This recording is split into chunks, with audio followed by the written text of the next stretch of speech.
probably aware of this diagram here. It's the Bhava Chakra, the wheel of life of Buddhists, saying that life is not a line but a circle. After being born, living, and death, you're reborn, living and death, again reborn. And this affects to both, to man, to animals, and also to the whole world, including to gods and to everything that exists. A wheel of life. You see also 6 fields of possible reincarnation. You can be born in the human world, in the world of gods, in the world of ghosts and demons, in the world of animals, in a hell, or in the world of hungry ghosts here. All these lives are ending and entering the door to a next rebirth. This is an Indian idea, not a European, not a Middle Eastern, even not a Chinese idea. It's an Indian idea, this being reborn. Buddha has been a person born 500 years ago in northern India who found a way to stop this necessity of being reborn. This is his main function. His life story is recorded in several Buddhist scriptures, being born as the prince in a kingdom, here in the house of his father, who took care that the young boy is nothing missing. But the young boy did not stay at home. He went out and had made the 4 encounters. That's what Buddhists call this journey. He met an old man, a sick man, a funeral, and a monk. And these 4 encounters showed him vividly that all his happy existence now is not the final stage of his being. How lucky he might be now, he will be old, he will be sick, he will die. The consequence, the young Buddha, or young Siddhartha, what his name was, took, he left his worldly life. He joined ascets, joined a group of people who refused all material belongings, and then found that also this way is not the right way to the aim. He started meditation under the Bodhi tree near Bodh Gaya and found a way how to overcome the necessity of being reborn. He found enlightenment. This is the term Buddhists use for this. And he told the way how to overcome the necessity of rebirth to all who wanted to hear in his first preaching in Sarnath, near Varanasi, northern India. And this preaching became the Buddhist teaching in general. He preached for more than 40 years till he died, or like Buddhists say, found the parinirvana, which is the total endless stage of being. What is the core of the message he found in his enlightenment? The core are the so-called 4 noble truths. First is, all life is suffering. There's no life without suffering. Second, the reason for suffering is our thirst, is our not being satisfied with all we have or are. The third noble truth, there is a way to overcome suffering. When we succeed in overcoming this thirst, then we overcome suffering. And the fourth noble truth is the path leading to overcoming thirst and therefore overcoming the pain. The way is the so-called 8-fold holy path. You see here in this wheel with the 8 arms here, which symbolize 8 fields of practice of Buddhism. Some of them refer to meditation, some to the intellectual sphere, to worldview, and some to ethics. These three fields are the oldfold path for the overcoming of suffering. So these are the Four Noble Truths which are the core of Buddhist teaching. If you follow these rules or this path, you will overcome the necessity of being reborn. You will reach nirvana, which means the vanishing of the light. If there's no burning material left, the light leaves. You are not reborn. He refuses very strongly to describe this status as something positive or emotionally high, because all emotions we can find and all words we can find are much less than what this experience is in reality. That was his idea.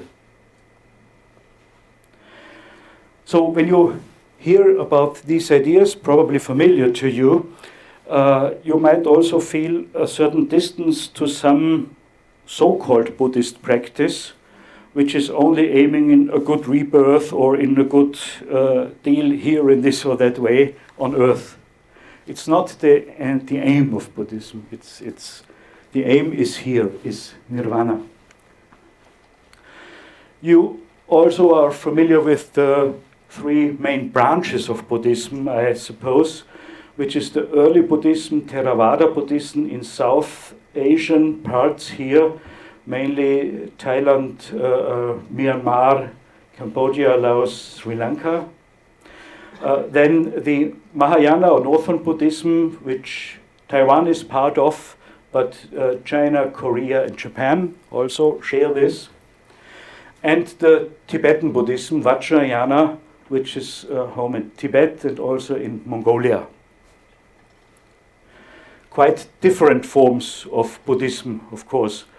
Southern or Theravada Buddhism, Thailand, forms like you see here. Monks are very important in this field of Buddhism, so that every day in the morning they go out and get food supply from the believers, as you see here. From the southern part, from India, Buddhism entered Eastern Asia, from India via the Karakoram highways, Indus River, the deserts of Central Asia to China and also to Taiwan, as you see here. Forms of the Buddha changed, ideas of Buddha changed. New figures like bodhisattvas came into the religion. Guan Yin, as you see her here, as the most important. Figures you can pray to, being a Buddhist. Many Buddhists pray to Guan Yin, which is an idea not very familiar to the original Buddha, as I told you before. He said you have to practice the Four Noble Truths and the Eightfold Path. Praying to somebody was not the original idea in original Buddhism. Yeah, Japan with Zen Buddhism, Chan Buddhism, as you see here for this second part. And the third field of Buddhism, Vajrayana, Tibetan Buddhism, a very interesting field, of course, entering the Tibetan plateau, where Guan Yin changed into this figure here, 11-headed Chenrezig, who is reborn every time in the Dalai Lama, as Tibetans believe.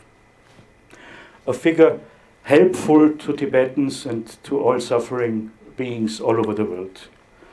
Monks who are living Buddhist tradition, but to find pictures like this, I had not to go to Tibet in China, but to Ladakh in northern India, where there are no restrictions like in Tibet. Buddhist ritual dances, the dancing of the black hat, some very important one here.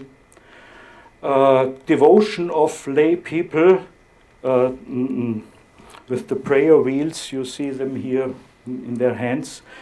You know probably in this box there are rolls of papers with prayers written, and the using of this prayer wheel is supporting the meditation and prayer of the people.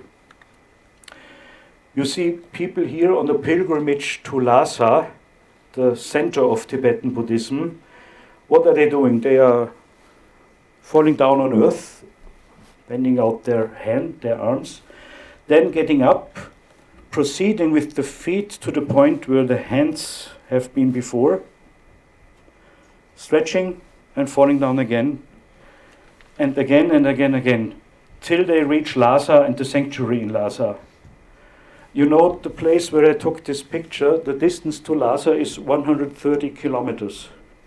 So you can imagine it's quite a long journey for them. A big devotion, you see. Shamanism, shamanic practices also entered into Buddhism in Tibet. I twice already had the chance to take part in a ritual where this lady here, and the second time her son, used drums and other means to get into a stage of trance, being possessed by demons and goddesses, and then able to heal or to predict oracle verses. It's a service much used in Tibetan communities, and not only by ordinary people. It has been used also in high-level society. The Dalai Lama, as he has been living in Lhasa as king, had his own state oracle for official affairs of the state. So it's not a way only for some ordinary people and uneducated people. Yeah. Okay, Buddhism in the Tibetan way you find also in the Mongolian desert, like here in Outer Mongolia, the state of Mongolia here, and Inner Mongolia, in the Chinese part of Mongolia, in Gobi Desert, you find Buddhist monasteries, Tibetan Buddhist monasteries. We had interesting talks to him there in this monastery. He told us only 2 monks are living here, he and his father. He's also a monk. Then first we thought father and son. Buddhist monks don't have sons. What is happening here? And then he told us that his father has been monk, but by the communists, many of the monasteries were destroyed and monks were driven out and were forced to marry. So also his father. So he was the offspring of this marriage. But as the situation calmed a little bit down, the father again went to the monastery and took the son with him. So these are the life stories in this context. Okay, this was what I wanted to share with you shortly about 5 religious traditions between Jerusalem and China. If you have still time and energies left, please feel free to use these now. As good as I can, I will answer, of course. Thank you for your patience and your interest.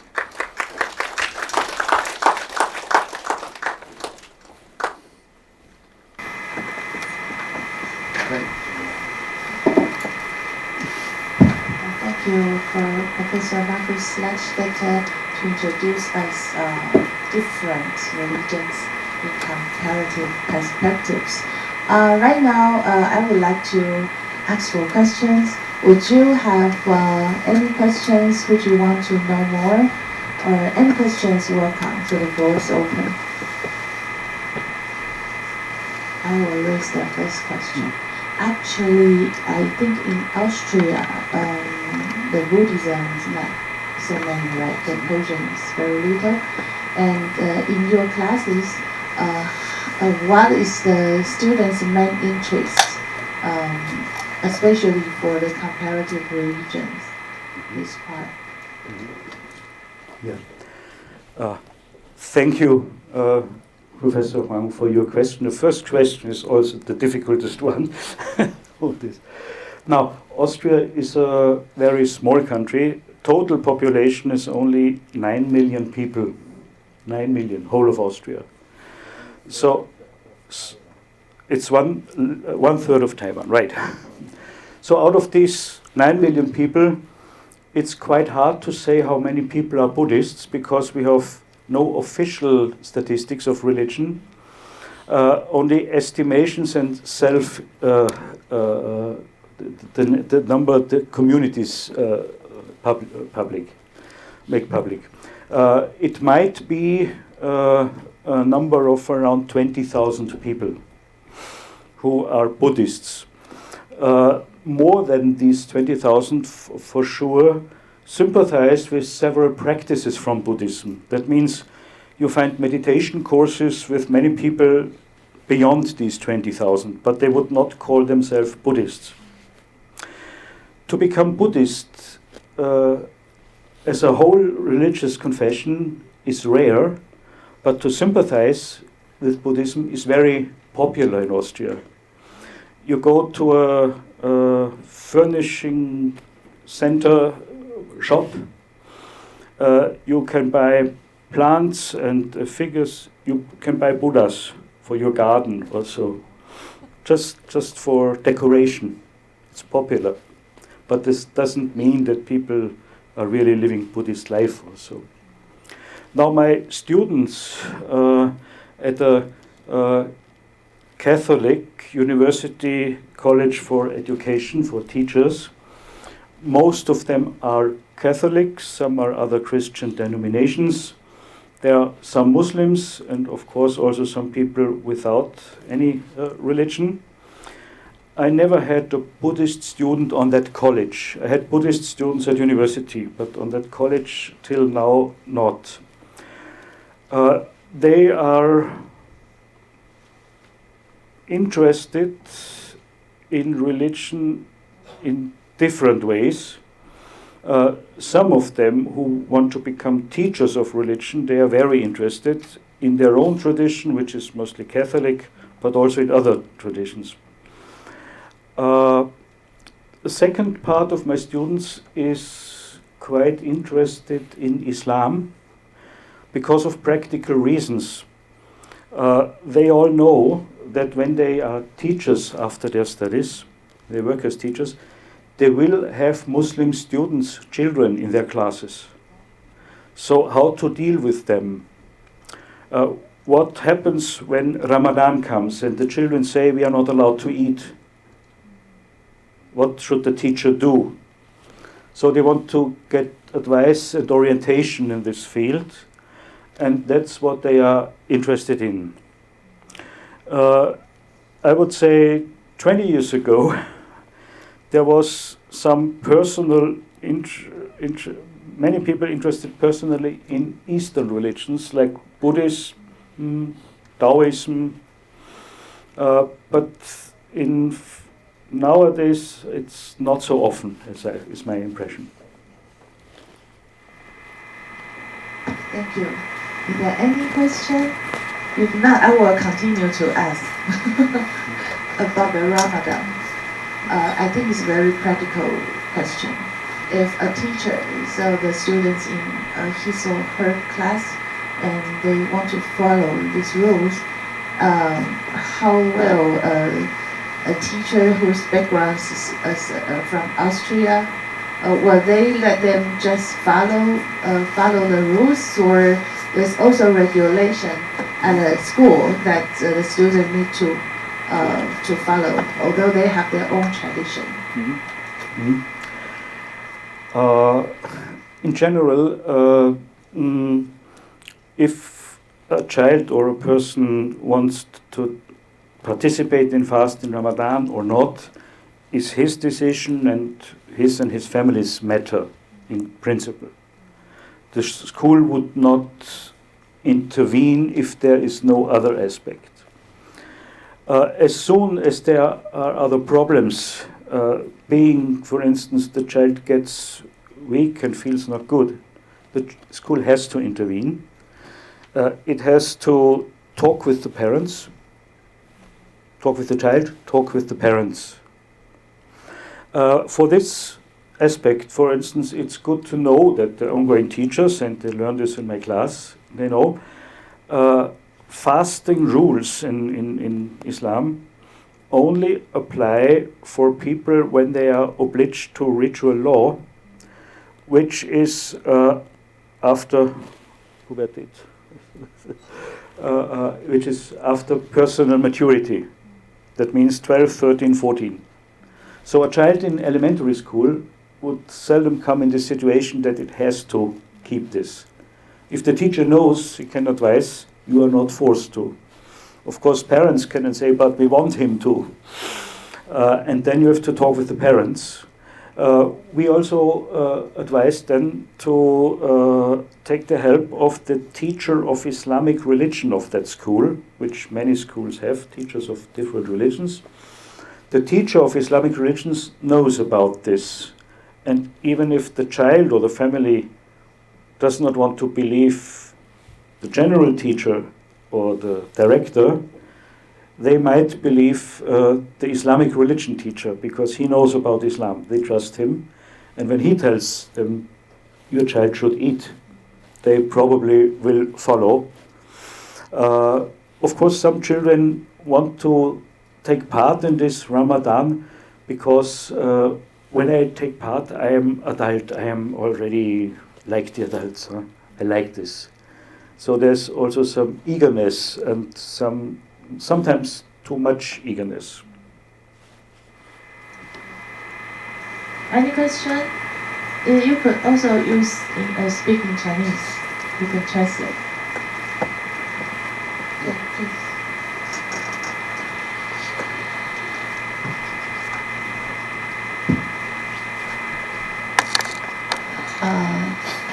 Here in Taiwan, our major religious group is Buddhism and Taoism.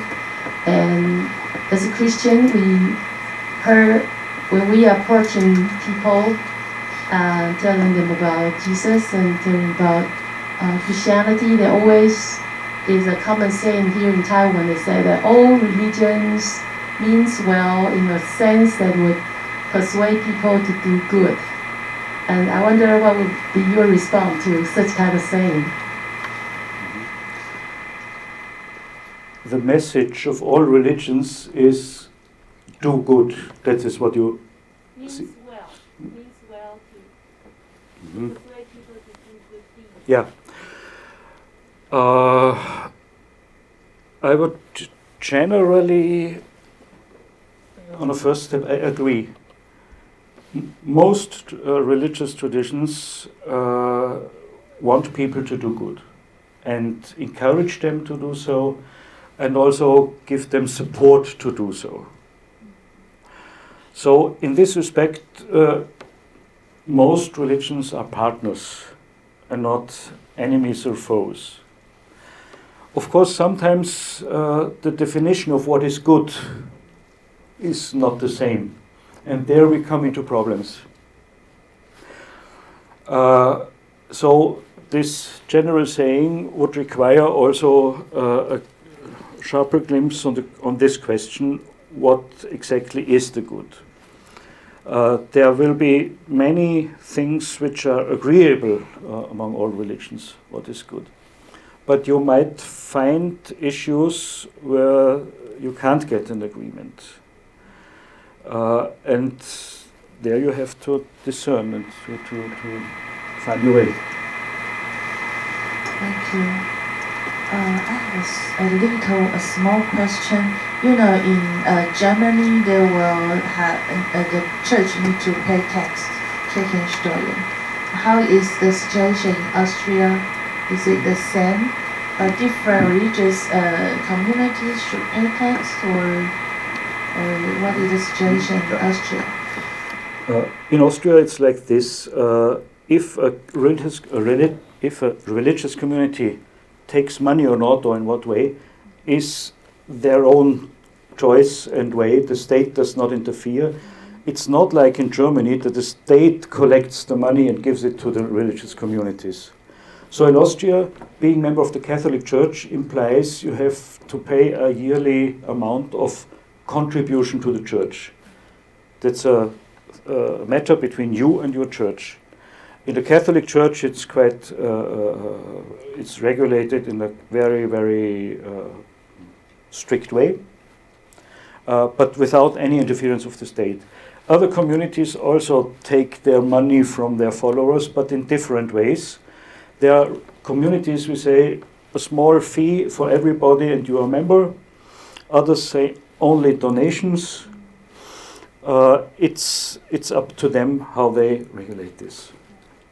And especially Buddhists in Austria mainly live on donations, but not donations the central Buddhist community administration gets, but the Buddhist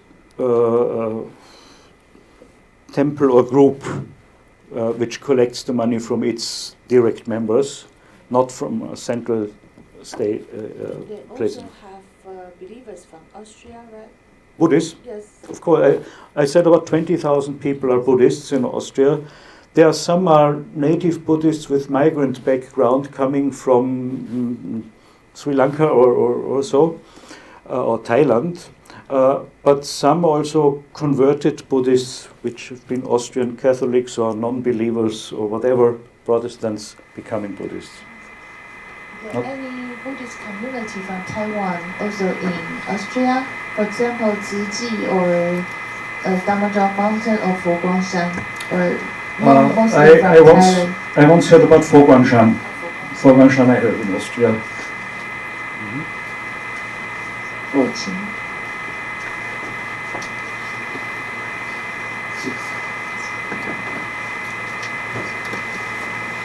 还可以继续用英文，可以啊。那我就看到那么多的青年，觉得稍微一句话，我怎么认识骆教授？他的父亲是我中学，我们奥地利有8年中学初中工程的同学。以后，我做神父，他在维也纳读书，以后，我看他 Markus 慢慢的长大了，以后我在做神父，还有祝圣他的婚姻，现在老二在这里，Katharina，请你站。Please stand up. Let's say, bitte säg så. 我们鼓掌啊！很好 ，danke Katharina。现在nun eine Frage, a question. I was working for many decades in the 乐神麻风病院，一直到今天。那么有3，我常常有3 religious groups: the Buddhist group, 长老会 and 天主教会。The Catholic group， 我们很好合作，和政府一起和联防一起工作。with the government of the Represarium and with the Taiwan Health Organization 合作，所以他们现在负责做得非常好。最近有一个 recently a leprosy patient told me 古神父 Father, we leprosy patients in Taiwan are now looking at the whole world number 1, best treated. That's wonderful. It's good to know. You as young people, it's good to know that the government is wonderfully working, but we have helped the government very much to do their best, and this has influenced our work on the mainland in China. And now my question, with the 3 groups in Huilong with the Buddhist group, and there was the leader, Chen Jin-yi, the leader of the Buddhist group. From the mainland, we were friends for many, many years. Of course, Herzog and working together. And now, dear friends, one day, supposing very good friends, huh? He a Buddhist believer, but good wisdom. I never heard one sentence wrong or extreme or unbalanced. Very wise and good. And one day, dear friends, I let you know this, and then I asked whether my impression is correct. What happened? I visited him once, Mr. Chen, the leader of the Buddhist group, the largest group in the Leprosario, that time nearly 900 people, now only 68. He told me, Father, 顾神父，我已经顾上部的顾神父，顾神父。I know you are a Catholic priest. I am a Buddhist. But we have a common basic feeling or experience. 我们有共同的一个基本的经验是什么？ What is it? I first say it in Chinese. 感恩，感恩，可以吗？可以清楚吗？感恩 ，Thanksgiving. Well, now I thought, wonderful. This is a basic common word. Is my impression correct, Herr Professor?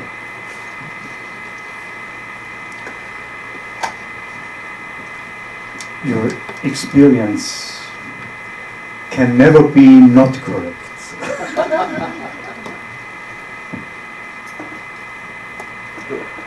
Gratefulness is a very heart of being a human being, I think, and therefore also in every real religion.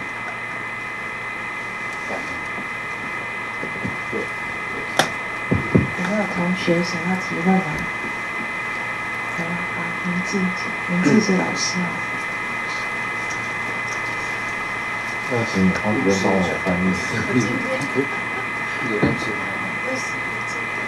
我想请教我的教授，就是我是一个虔诚的我有虔诚的宗教信仰但是我有注意到一个问题，就是人类的在发展的过程当中，人类的进步性往往是跟宗教它的宗教性是相抵触的。比如说男女平等，不管在佛经里面，还是在圣经里面，还是在可兰经里面，都是其实刚才主教授有提到说，在回教是因为怕男生看到女生会有别的想法，所以事实上在三个我刚刚所谈到这三个宗教里面，在男女平等上面，事实上是相对落后的。也就是说，在人类进步的过程里面，发展的过程里面，往往宗教性它是压抑着人类进步往前增长的，甚至是一个原因。我不晓得您对于这个有什么看法？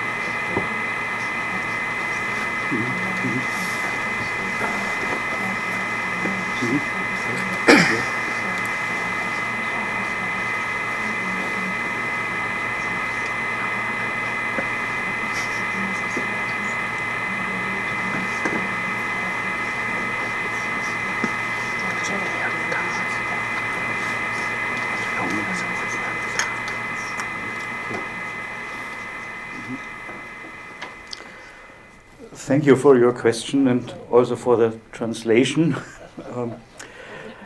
The question could start another lecture from me, so I don't be afraid, I won't do that. But a short reflection from my side. I say both. Religion can do both.